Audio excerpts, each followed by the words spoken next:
الله الخالق البارئ المصور له الأسماء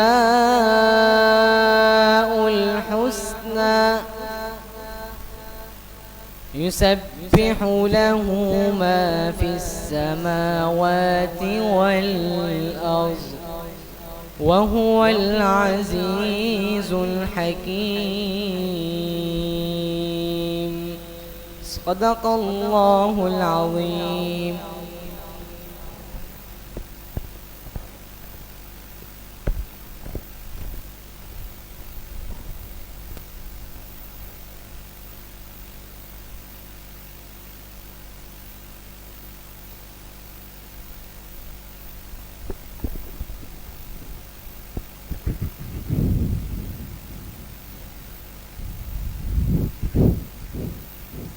انتہائی خوبصورت نعت رسول مقبول صلی اللہ علیہ وسلم کے چند اشعار پیش کرنے لگا ہوں. محبت سے سماعت فرمائیے گا. شاعر کیا کہتا ہے, آغاز کرتا ہوں. کہ رب نے اپنے کلام مبین میں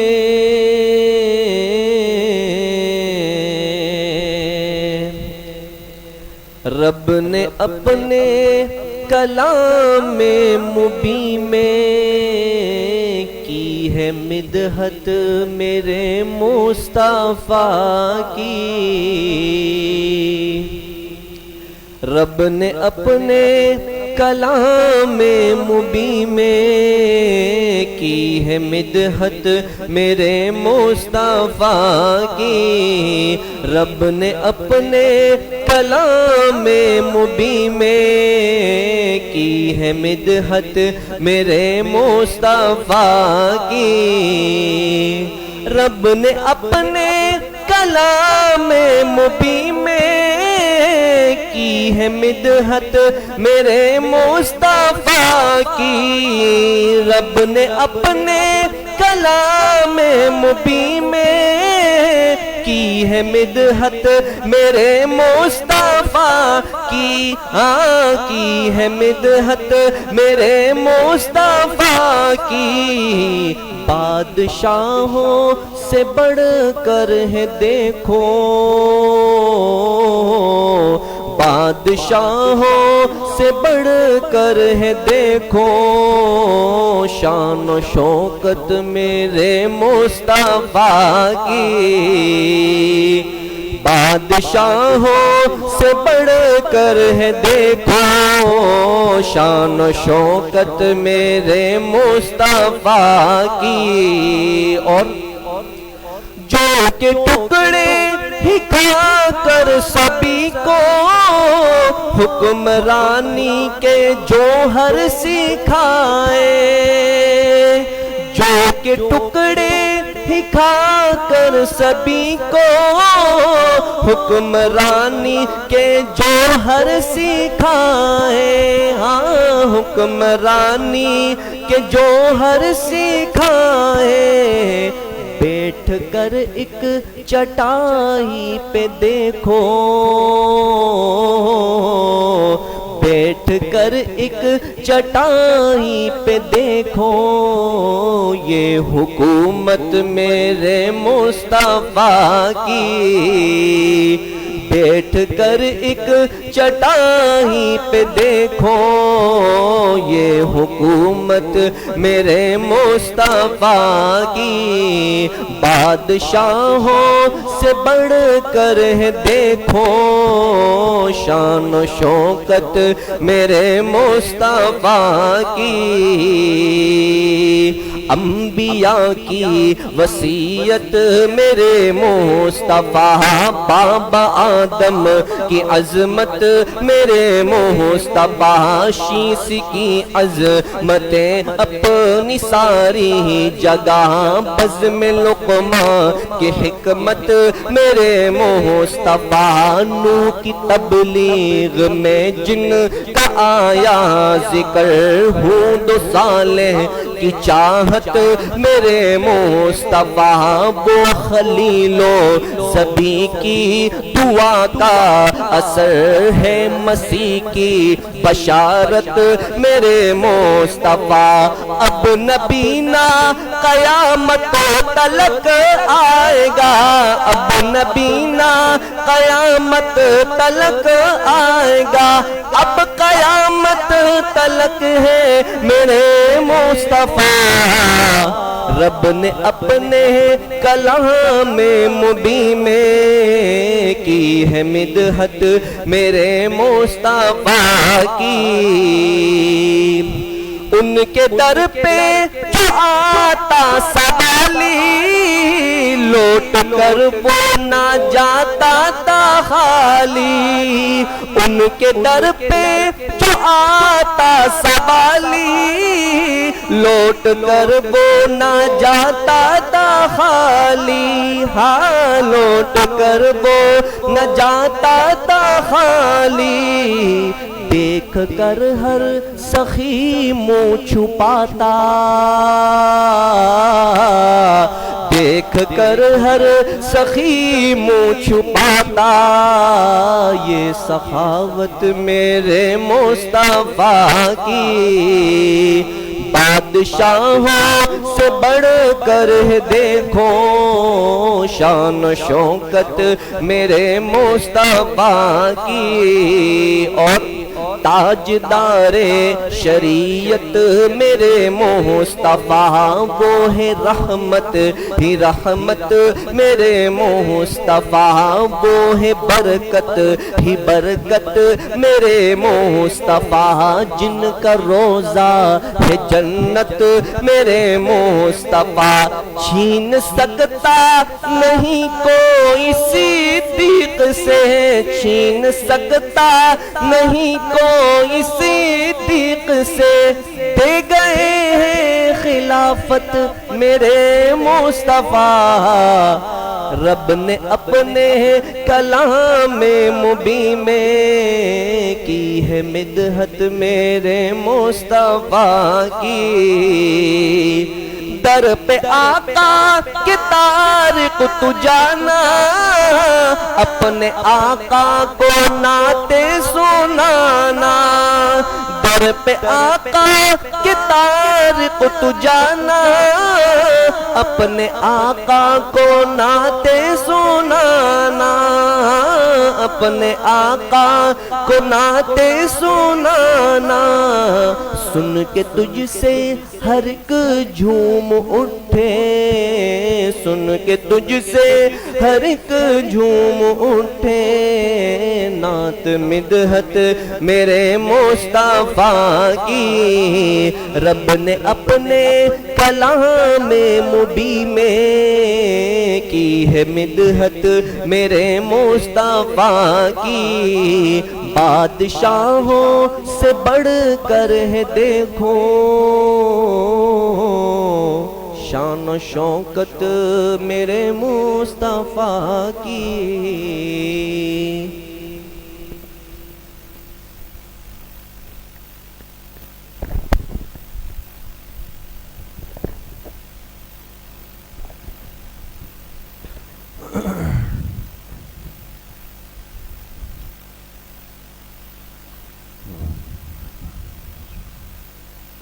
بسم اللہ الرحمن الرحیم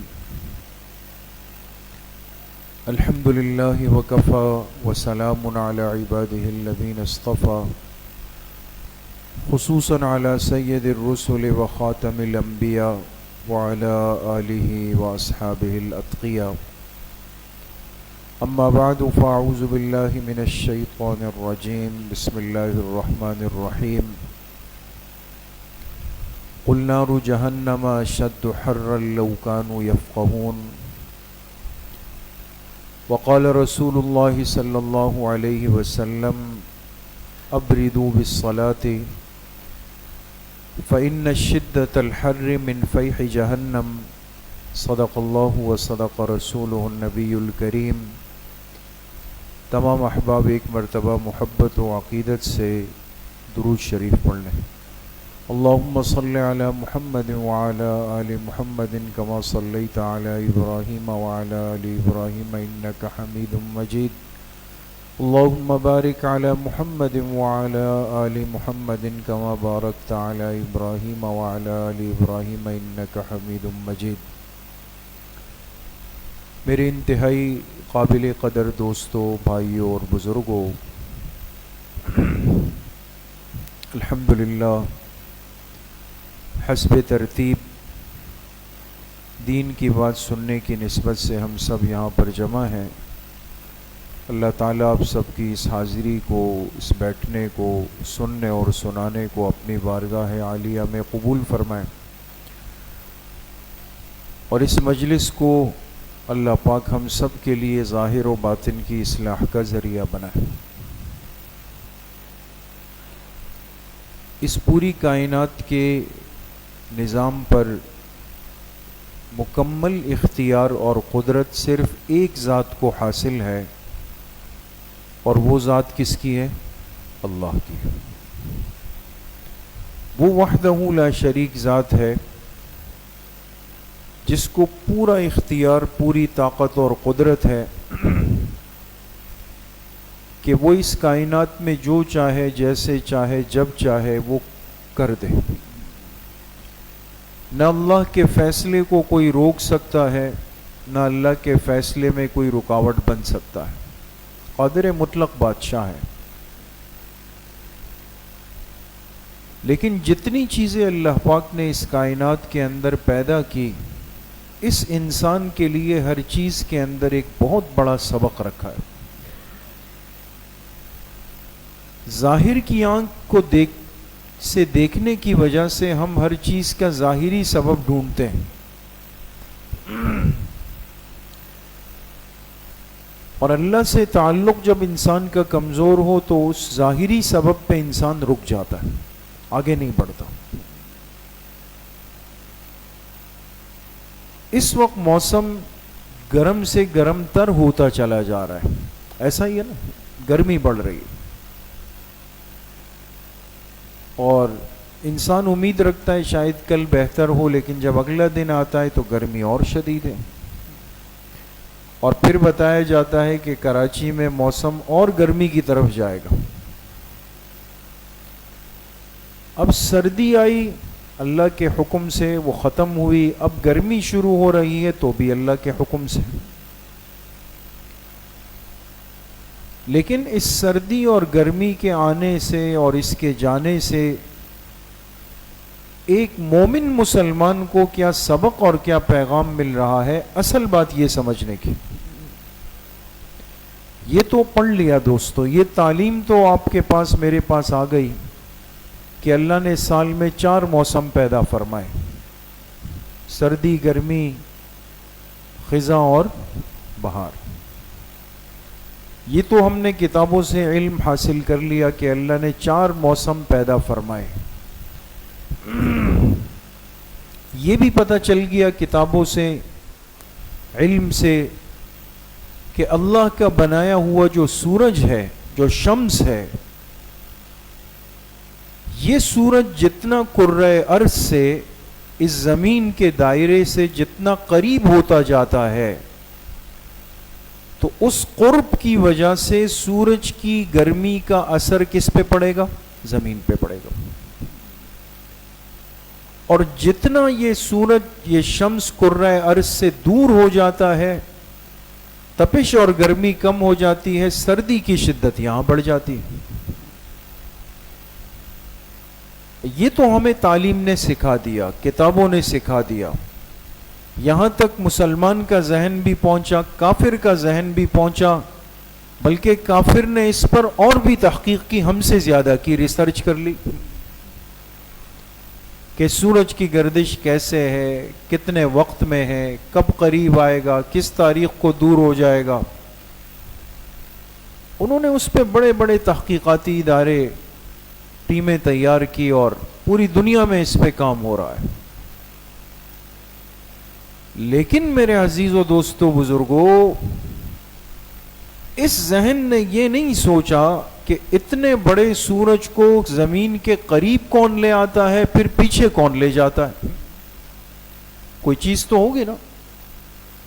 اب یہ چھوٹی سی ڈیسک سے اگر یہ طالب علم یہاں نہ رکھے، یہ ممبر سے خود اٹھ کے تو یہاں نہیں آئے گی، یا آ جائے گی؟ آپ میں ہے کوئی ایک صاحب کرامت ہوں گے خیر، لیکن اسباب کے درجے میں مشکل ہے.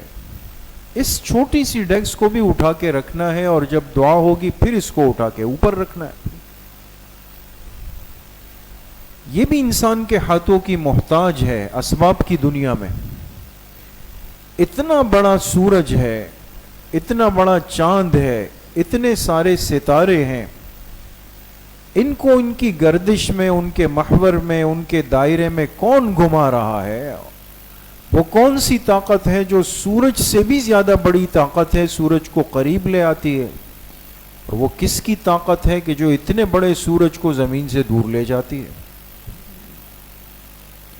یہاں فرق آ جاتا ہے دوستوں مومن کا اور کافر کا. کافر کی تحقیق، سوچ اور علم وہ یہاں تک آ کے پہنچ کے وہ سٹاپ لگا دیتا ہے کہ اس سال کی گرمی کتنی ہوگی اور اس سال کی سردی کتنی ہوگی. لیکن مومن کا ذہن کہتا ہے کہ اس سال کی گرمی کو لانے والا بھی ایک ہے، اس سال کی سردی کو لانے والا بھی ہے. اس کے حکم کے بغیر نہ سردی آ سکتی ہے نہ گرمی آ سکتی. یہ تو ہمارا ایمان ہے دوستوں. تو سب سے پہلی بات، کسی بھی تغیر سے، موسم کی تبدیلی سے، گرمی بڑھی، بے چینی بڑھی، تپش بڑھی، پیاس بڑھی، پسینہ زیادہ آیا، تو مومن کو سب سے پہلا احساس اپنے ایمان کا یہ ہونا چاہیے کہ یہ سب کچھ کرنے والی ذات صرف کس کی ہے؟ اللہ کی. ایمان بن گیا کہ اللہ کی ذات اتنی بڑی. دوسری بات میرے دوستوں بزرگوں یہ ہے کہ یہ جتنے تغیرات دنیا میں پیش آتے ہیں، یقیناً اس کے ساتھ اللہ پاک نے اسباب بھی جوڑے ہوئے ہیں، لیکن وہ اسباب ہے، حقیقت نہیں ہے. حقیقت وہ ہے جس کے لیے ہمیں آنا پڑے گا رحمت کائنات جناب رسول اللہ صلی اللہ علیہ وسلم کے دروازے پر. آپ فرما رہے ہیں کہ سردی اور گرمی کیا ہے. تو حدیث پاک میں آتا ہے، آپ علیہ الصلاۃ والسلام نے فرمایا کہ جہنم کی آگ کو جلایا گیا 1000 سال تک. یہ آگ پک کر سرخ ہو گئی، لال کلر کی ہو گئی. پھر اس کو 1 سال مزید دہکایا گیا، یہ سفید ہو گئی. آگ جب سفیدی دکھانے لگے، یاد رکھیں یہ اور زیادہ خطرناک ہے. پھر مزید 1 سال اس کو تپایا گیا تو یہ آگ سیاہ ہو گئی، کالی ہو گئی جہنم کی. اور آپ علیہ الصلاۃ والسلام نے فرمایا اب جہنم کی آگ ہمیشہ ہمیشہ کے لیے سیاہ ہو چکی، اب اس سے آگے نہیں. لیکن جب وہ جہنم کی گرمائش بڑھ گئی تو جہنم نے اللہ پاک سے عرض کی کہ اللہ میری تپش اور حرارت اتنی بڑھ چکی ہے کہ میرے کچھ حصے نے دوسرے حصے کو ہی کھانا شروع کر دیا. گرمائش اتنی زیادہ ہے، میں کیا کروں؟ آپ علیہ الصلاۃ والسلام نے فرمایا اللہ پاک نے جہنم کی گرمی کو جہنم کو اجازت دی کہ یہ سال میں 2 مرتبہ سانس لے لے. کیا لے لے؟ سانس لے لے 2 مرتبہ. ایک سانس لے گی یہ سردی کے موسم میں اور ایک سانس لے گی گرمی کے موسم میں.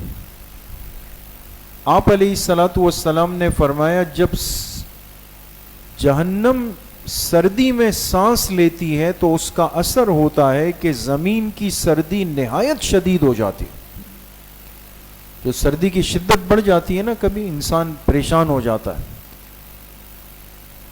یہ کیا ہے؟ فرمایا یہ سردی کے موسم میں جہنم نے اپنی راحت کے لیے اللہ کی اجازت سے سانس لیے، سردی بڑھ گئی. اور جب گرمی کے موسم میں یہ جہنم سانس لے لیتی ہے تو زمین پر گرمی کی شدت حد سے زیادہ بڑھ جاتی. اس وقت جو زمین پر گرمی کی شدت ہمارے ملک میں ہے، یقیناً اس کے اسباب ہیں، ساری چیزیں ہیں، موسم کے تغیرات ہے، لیکن ایک کلمہ گو مسلمان یہاں تک نہیں رہے گا. وہ اپنا ایمان اور عقیدہ رکھے گا کہ چونکہ اللہ کے پاک پیغمبر علیہ الصلوۃ والسلام فرما چکے ہیں کہ گرمی کی شدت اس لیے ہے کہ جہنم نے اللہ کے حکم سے کیا لی ہے؟ سانس لی. وہ عمل جہنم کے اندر ہوا ہے جس کی وجہ سے زمین کی گرمائش وہ بڑھ گئی ہے. اس لیے میرے عزیزو دوستو بزرگو، موسم گرما کی آمد صرف تغیر موسم نہیں ہے. ایک مومن مسلمان کے لیے اس میں بہت ساری باتیں سبق کی، عبرت کی. اب گرمی بڑھ گئی، شدید ہو گئی، انسان سے برداشت نہیں ہو رہا، دماغ فوراً چلا جائے گا کہ یہ تو دنیا کی گرمی ہے، اور آخرت کی گرمی اور آخرت کی آگ کیسے ہوگی؟ آپ علیہ الصلوۃ والسلام نے فرمایا جو تم دنیا میں آگ جلاتے ہو یہ جہنم کی آگ کا 70واں حصہ ہے. 70 ہوتے ہیں نا، 70. اس 70 کا ایک حصہ دنیا کی آگ ہے، 69 حصے تو پردے میں ہے. اس آگ میں کوئی ہاتھ ڈال سکتا ہے دوستو؟ اور ہاتھ ڈالنا تو دور کی بات ہے، اس کے قریب بھی نہیں جا سکتا، ایک حد میں رہے گا. تو سب سے پہلی سوچ یہ آئے کہ آج یہ تھوڑا سا پنکھا بند ہوا، گرمی بڑھ گئی، برداشت نہیں ہو رہا، کپڑے نہیں سنبھالے جا رہے، اپنا آپ نہیں سنبھالا جا رہا. اگر خدا نہ خواستہ اللہ نہ کرے اگر یہ ہم جہنم میں ہو تو پھر کیا ہوگا؟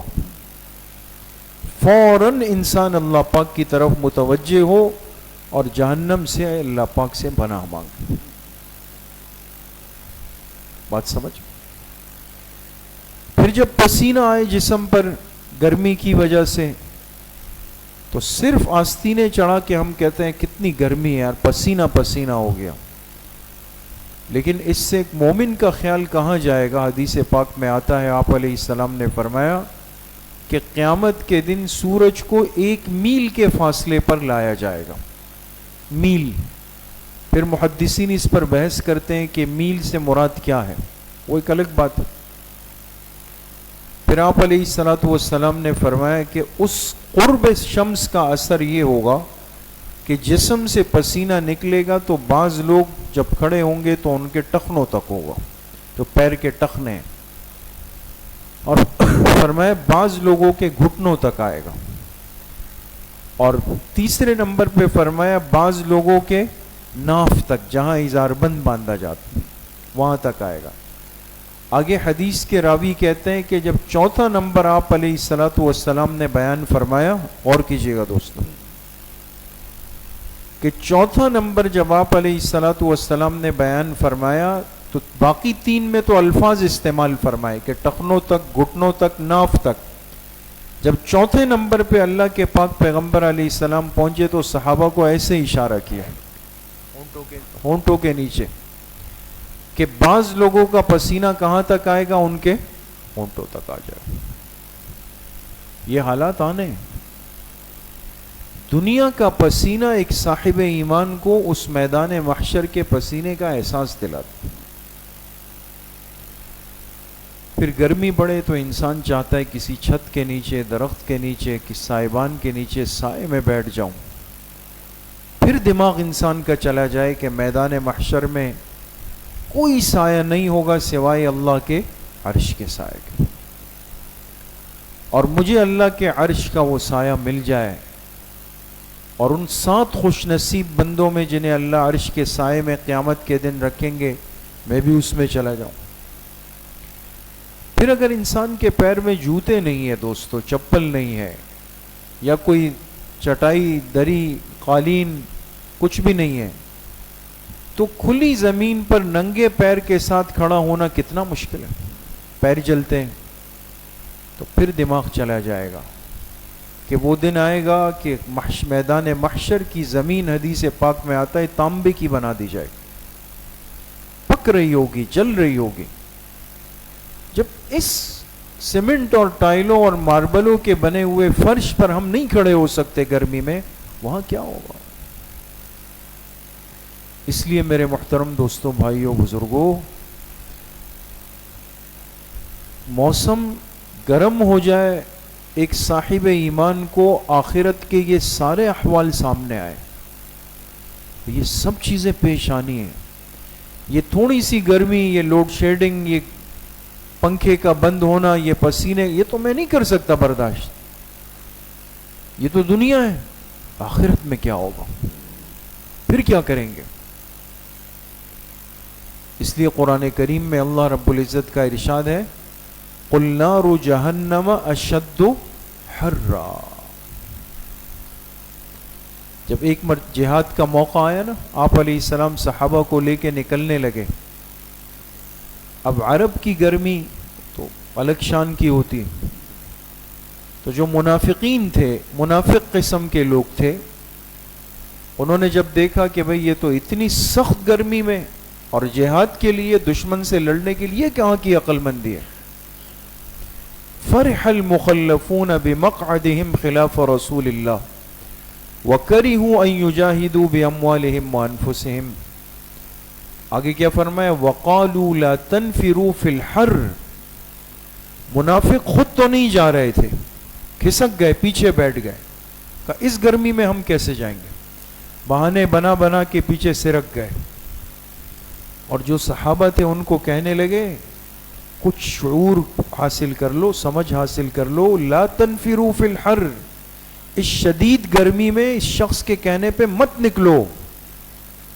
اللہ نے جواب فرمایا، قل، اے میرے حبیب صلی اللہ علیہ وسلم، ان سے کہہ دیجئے، ان منافقین سے، نار جہنم اشد حرا، کہ جہنم کی جو آگ ہے وہ اس گرمی سے کئی گنا زیادہ سخت ہے۔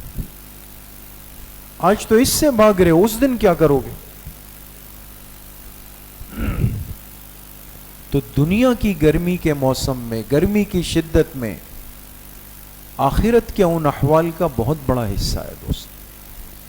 جہنم کی تپش اور تمازت کا اثر دنیا میں آتا ہے۔ اس لیے آپ علیہ السلام ایک سفر میں جا رہے تھے اور ظہر کی نماز کا وقت داخل ہوا۔ آپ علیہ السلام کے جو مؤذن ہیں مدنی دور میں، مدینہ منورہ کی زندگی میں، وہ کون ہے؟ حضرت بلال رضی اللہ عنہ۔ تو جس آدمی کی جو ذمہ داری ہوتی ہے تو وہ انسان پر، دل دماغ پر بیٹھ جاتی۔ اب جیسے ہی ظہر کا وقت داخل ہوا، آپ علیہ السلام سفر میں ہیں، صحابہ ساتھ ہیں، حضرت بلال رضی اللہ عنہ نے اذان کی تیاری کی۔ آپ علیہ السلام سے پوچھا، آپ نے فرمایا، ابرد، ٹھنڈا کر لو، تھوڑا سا موسم کو ٹھنڈا کرنے دو۔ پھر گئے، پھر حضرت بلال رضی اللہ عنہ نے پوچھا، آپ نے فرمایا، ابرد یا بلال، ابرد یا بلال، اے بلال ٹھنڈا کرنے دو، ٹھنڈا کرنے دو۔ جب تیسری مرتبہ پھر آگے جا کے حضرت بلال رضی اللہ عنہ نے اذان کی اجازت پوچھی، آپ نے فرمایا، لا حتی رأینا فیء التلول فإن شدت الحر من فیح جہنم۔ فرمایا بلال نہیں، جب تک ہم ٹیلوں کے سائے نہ دیکھ لیں، وہاں کے اعتبار سے۔ اور پھر آگے جو جملہ ارشاد فرمایا، اصل وہ سمجھنے کا ہے، فَإِنَّ شِدَّةَ الْحَرِّ مِنْ فَيْحِ جَهَنَّمَ۔ دیکھو یہ گرمی کی جو شدت ہے، یہ حقیقت میں جہنم کی تپش ہے۔ یہ گرمائش وہاں سے آ رہی ہے، لہذا ظہر کو ٹھنڈا کر کے پڑھو۔ تو دنیا کی گرمی محض یہ نہیں کہ یہاں سمندر سے بخارات اٹھے اور پھر یہ ہوا اور پھر وہ ہوا، سائنسی تحقیقات وہ اپنی جگہ پر ہے، لیکن ایمانی تحقیق کے آگے اس کی حیثیت نہیں ہوگی دوستو، جو آپ علیہ السلام نے فرما دیا۔ تو جہنم کی شدت سے، جہنم کی گرمائش سے دنیا کے موسم کے اوپر اثر پڑ جاتا۔ تو سب سے پہلے تو اللہ کی ذات پر یہ ایمان کہ یہ سب تغیرات دنیا میں یہ کون کر رہا ہے؟ اللہ پاک کر رہا ہے، وہ سب کچھ کرنے پہ قادر ہے۔ دوسری بات یہ ہے کہ اس موقع پر ایک صاحب ایمان کے لیے سنت میں، احادیث میں حکم کیا ہے؟ دو باتیں۔ ایک حدیث پاک میں آتا ہے کہ آپ علیہ الصلاۃ والسلام نے فرمایا کہ جب مومن بندہ 3 مرتبہ جہنم سے پناہ مانگتا ہے اور کہتا ہے اللہم انی اعوذ بک من النار، اور ایک روایت میں اعوذ بک من جہنم، کتنی مرتبہ کہتا ہے؟ 3 مرتبہ۔ آسان سی دعا ہے، اللہم انی اعوذ بک من النار، اللہم انی اعوذ بک من النار، اللہم انی اعوذ بک من النار، 3 مرتبہ کہتا ہے۔ آپ علیہ الصلاۃ والسلام نے ارشاد فرمایا کہ اللہ تعالیٰ اس مومن بندے کی 3 مرتبہ کی دعا جب سنتے ہیں تو جہنم سے کہتے ہیں کہ اس بندے نے 3 مرتبہ مجھ سے پناہ مانگ لی کہ وہ تیرے اندر آئے، لہٰذا میں نے اس بندے کو تجھ سے محفوظ کر لیا۔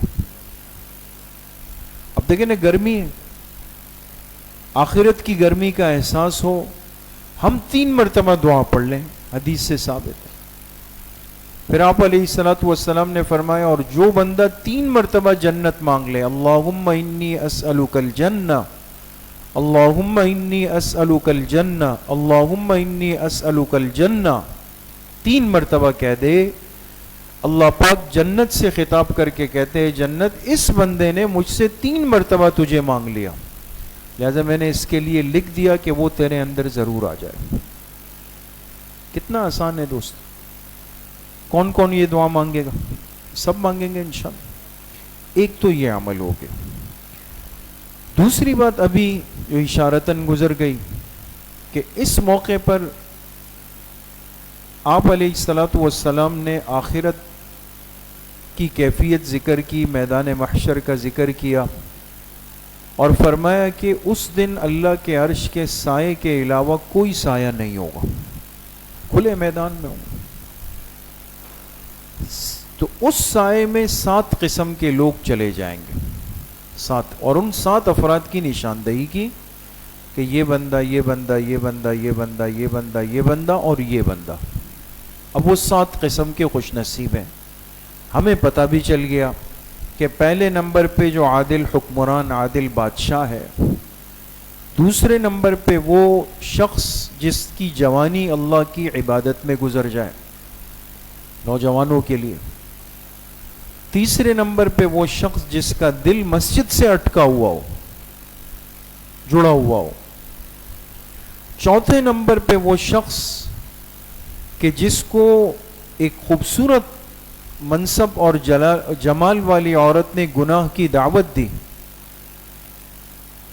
کہ آ کے مجھ سے خواہش پوری کر لو، اور یہ کر سکتا تھا، اس کو کوئی رکاوٹ نہیں تھی، لیکن اس نے جواب میں کیا کہا؟ انی اخاف اللہ، میں تو اللہ سے ڈرتا ہوں، اس گناہ کے قریب نہیں گیا، یہ خوش نصیب ہوگا۔ اسی طریقے سے فرمایا کہ وہ 2 افراد جو آپس میں ملاقات کریں تو صرف اللہ کے لیے ملاقات ہو، اللہ کی محبت میں 2 دوست آپس میں ملیں اور ملاقات ہو، ملتے وقت بھی اللہ کی رضا ہو، جدا ہوتے وقت بھی اللہ کی رضا ہو۔ 5 ہو گئے۔ چھٹا بندہ فرمایا کہ وہ بندہ جو صدقہ دے اللہ کے راستے میں، لیکن اتنا اخفا کرے، اتنا چھپا کر دے کہ سیدھے ہاتھ سے دیا تو الٹے ہاتھ کو پتہ نہیں چلا کہ کس کو دے دیا، یہ بھی وہ خوش نصیب ہے۔ ساتواں اور آخری خوش نصیب کون ہے؟ وَرَجُلٌ ذَكَرَ اللَّهَ خَالِيًا فَفَاضَتْ عَيْنَاهُ، وہ بندہ جو اکیلے کمرے میں بیٹھا ہوا، کوئی نہیں دیکھ رہا، اکیلے میں بیٹھ کے اللہ کا ذکر کرتا ہوا اور اس کے آنکھ سے آنسو بہ پڑے اللہ سے فریاد کرتے ہوئے، کسی کو دکھانے کے لیے نہیں ہوا، یہ بھی وہ خوش نصیب ہے کہ جسے اللہ اپنے عرش کے سائے میں جگہ دے۔ تو وہ چیزیں سامنے آ گئی دوستو۔ اب ٹھیک ہے، اس میں سے صرف پہلا نمبر الامام العادل، عادل بادشاہ یا عادل حکمران، وہ میں نہیں بن سکتا۔ اب کہے بھئی میں نہیں بن سکتا، اگرچہ علماء نے اس میں لکھا ہے کہ الامام کا اطلاق صرف حکمران کلی پر نہیں ہے، بلکہ جس کے ذمے جتنے افراد ہو، ایک بندہ اپنے گھر کا بڑا ہے نا، آپ کی بیوی ہے، بچے ہیں، چھوٹے بہن بھائی ہیں، آپ ان کے لیے امام عادل بن جائیں، ان کا خیال رکھیں۔ محدثین نے لکھا ہے کہ وہ اس کا مصداق بن جائے گا، وہ بھی بن سکتا ہے۔ اور باقی جو 6 ہیں وہ تو اختیاری چیزیں ہیں دوستوں۔ اللہ نے ہمیں زندگی دی ہے، اس کو اللہ کی عبادت میں گزار دیں۔ اللہ نے مساجد دی ہے، دل کو مسجد کے ساتھ جوڑ، کتنے خوش نصیب لوگ ہوتے ہیں دوستوں۔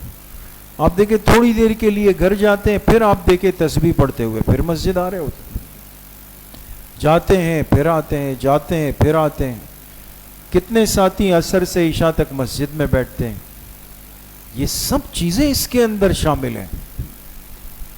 علماء نے لکھا کہ اگر ایک بندے کو دنیا کی مصروفیات ہے، ایک اہم مسئلہ ہے دوست، اب فجر کے بعد دکان جانا ہے یا جاب پہ جانا ہے، پھر عشاء کے بعد آنا ہے، تو اب میرا دل مسجد سے کیسے جڑا ہوا ہوگا؟ تو علماء نے لکھا کہ اگر یہ شخص آنے والی نماز کے لیے وقت پر تیار ہو جائے، بس ظہر تک کام کر رہا ہے، جیسے ہی ظہر کا وقت ہوا تو پھر فوراً وضو کر کے مسجد آ کے تکبیر اولیٰ سے نماز پڑھ لے، پھر کام پہ چلا جائے، پھر عصر میں یہ وقت پہ آ کے جماعت سے نماز پڑھے گا، یہ بھی اس کے اندر شامل ہو۔ مشکل کوئی نہیں ہے دوستوں۔ تو یہ 2 چیزیں ہمیں بطور تعلیم کے دی گئی دوستوں، بات سمجھ گئے؟ ایک تو 3 مرتبہ ہم دعا مانگے جہنم کی آگ سے، اور 3 مرتبہ اللہ سے جنت کا سوال کریں۔ دوسرا، عرش کے سائے میں 7 خوش نصیب بندے کون ہوں گے، وہ آپ کے سامنے تذکرہ آیا۔ ہم نیت کریں کہ بھئی میں تو ان 7 پر نہیں تو 6 پہ تو عمل کر سکتا ہوں، 6 پر نہیں تو 5 پہ تو کر سکتا ہوں، بھئی 5 پر نہیں 1 پہ تو کر ہی سکتا ہوں، چلو بھئی اس پر تو عمل، اور اللہ کے لیے وہ عمل کر لیں۔ یقین کریں اللہ پاک کی رحمت بہت وسیع، بہت وسیع۔ بات سمجھ گئے دوست؟ تیسری اور آخری بات، کچھ ایسی چیزیں ہیں دوستوں کہ جو گرمی کے ماحول میں احادیث متفرقہ میں ایک مسلمان کو اس کی ترغیب دی گئی۔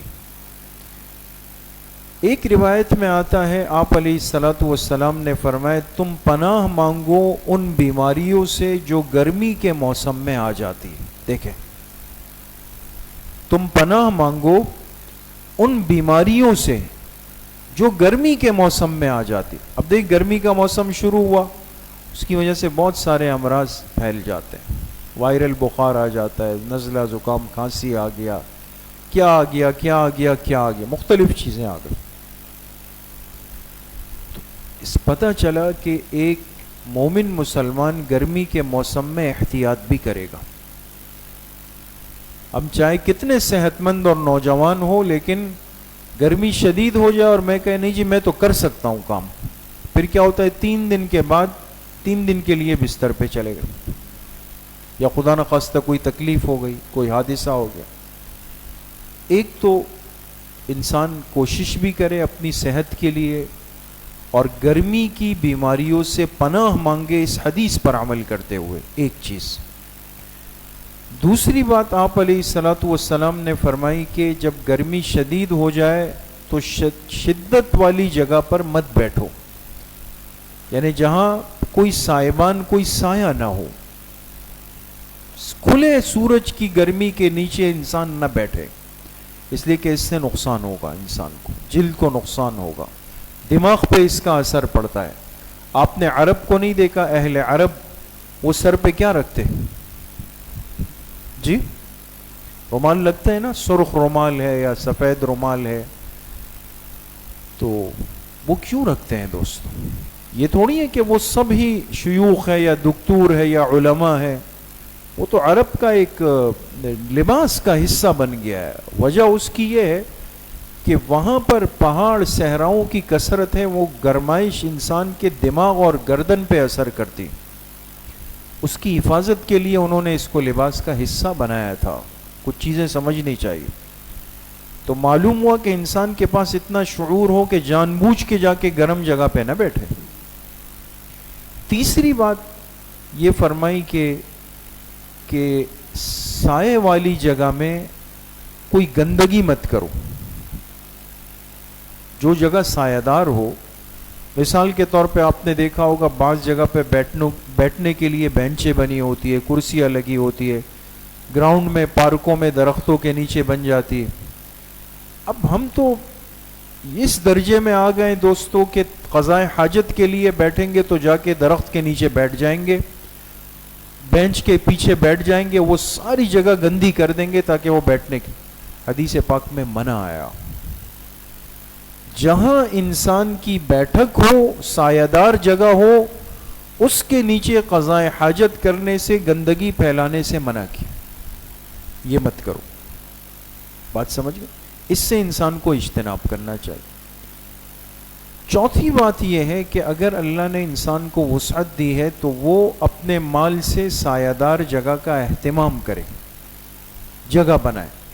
مثال کے طور پہ لوگوں کے بیٹھنے کی جگہ، آپ نے دیکھا ہوگا ہمارے ہاں کراچی میں کتنے سرکاری ہاسپٹل ہیں، اللہ ہم سب کی حفاظت فرمائے اور بیماریوں سے محفوظ فرمائے، لیکن آپ جائیں، بیچارے جو مریضوں کے ساتھ آئے ہوئے لوگ ہوتے ہیں، کوئی سڑک پہ بیٹھا ہوا، کوئی فٹ پاتھ پہ بیٹھا ہوا، کوئی کہاں بیٹھا ہوا۔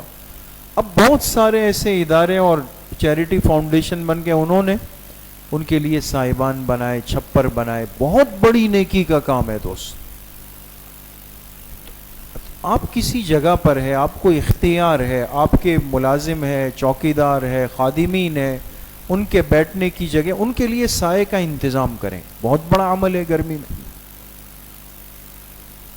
اور پانچویں اور آخری بات نیکی کے کاموں میں وہ کیا ہے کہ چونکہ اس موسم میں گرمی، پانی کی طلب بڑھ جاتی ہے نا، پانی کی طلب بڑھ جاتی ہے اس موسم کے اندر، اور سب سے افضل صدقہ کیا ہے؟ حدیث پاک میں آتا ہے، حضرت سعد ابن ابی وقاص رضی اللہ عنہ حضور علیہ السلام کی خدمت میں آئے، ان کی والدہ فوت ہوئی، انہوں نے آپ علیہ السلام سے پوچھا کہ پہلے سوال یہ کہ سب سے افضل صدقہ کیا ہے؟ آپ نے فرمایا افضل الصدقۃ من الماء، سب سے افضل صدقہ یہ کہ ایک مومن پانی کا انتظام کرے، پانی کا۔ پھر انہوں نے پوچھا کہ میری والدہ فوت ہوئی ہے، میں چاہتا ہوں ان کے لیے کوئی نیکی کا کام کر دوں، صدقہ جاریہ۔ آپ نے فرمایا سعد، تم ام سعد کے لیے ایک پانی کی نہر جاری کر دو۔ اسباب تھے ان کے پاس، گئے پانی کا ایک کنواں لیا اور پانی کا کنواں جاری کیا، اور جب خرید لیا، وقف کیا، تو فرمایا ھذا لأم سعد، آج سے یہ کنواں ام سعد کے لیے وقف ہو گیا، ان کے نام پہ صدقہ جاریہ کر۔ نیکی کا بہت بڑا موقع ہے۔ اس لیے ویسے ہمارے ہاں شہر میں بہت سارے علاقوں میں پانی کے مسائل ہوتے ہیں، لوگ پریشان ہیں بہت زیادہ، جن کو اللہ نے سہولت دی ہے دوستو، اس گرمی کے موسم میں اس نیکی کے موقع کو ہاتھ سے مت جانے دیں۔ بہت زیادہ نہیں، آپ کو اللہ نے سہولت دی ہے، آپ 10 گھرانوں کو پانی دے سکتے ہیں، آپ دے دیں۔ کوئی آپ سے پانی کی مانگ کریں کہ بھئی یہ لائن لگا دے، مجھے 10 منٹ، ضرور دیں ان کو۔